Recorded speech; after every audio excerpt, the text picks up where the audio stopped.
Time for weather once again. So Marcus, tell us more about that tornado from yesterday. Yeah, Neil and Casey, what a significant tornado that came through over parts of Polk County. It continued across the far southeastern counties here of southeast Texas. This is where we had the first confirmed report. You notice the tornado report here near the Sebastopol area, but some significant damage as pointed out a bit earlier near the Onalaska area and parts of San Jacinto, and then mainly in Polk County. Major storm that came through here. Here's what we know so far from the National Weather Service. This is still preliminary data. They'll put in their official report in the overnight. The small area of EF3 damage was winds up to 140 miles an hour, which is near the Paradise Acres subdivision, which is just to the east of the Onalaska area, and then west of Onalaska, and then most of the damage consisted of EF1 and EF2. So EF3 right near Lake Livingston, and then as the storm came off of the lake onto land, it weakened to EF1 and EF2 with winds up to about 135 miles an hour. But one thing to point out about this storm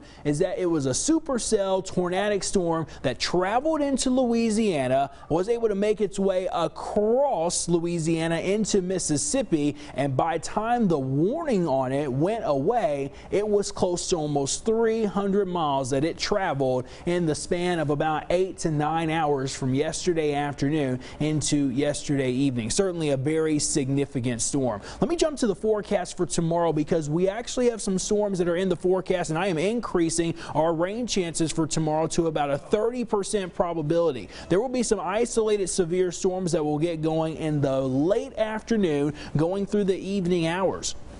So a bulk of the day tomorrow is going to be fine. We should reach the mid, maybe even some upper 80s to come our way. Here's what we can expect. We have a fast-moving upper-level system that is in the northern Rockies right now. That is going to dive to the southeast. Here's what this system is going to do. It's going to bring a quick burst of spin in the atmosphere and has some colder air aloft, which is why the hail and the wind threat will be the primary concerns, but there is a low chance for a tornado because of that spin that we're dealing with, not just here at the surface, but higher up into the atmosphere. There's that strong southerly wind into the afternoon. We have a west wind coming in with that front, so this is where some storm initiation will most likely occur into the mid and late afternoon. You can notice it here. I think some of it can also form north of Interstate 20 as well. This will pose a threat for some hail, some gusty winds. Cannot rule out a brief tornado that might try to form here. Notice how these storms, they're quick, but they're certainly very intense,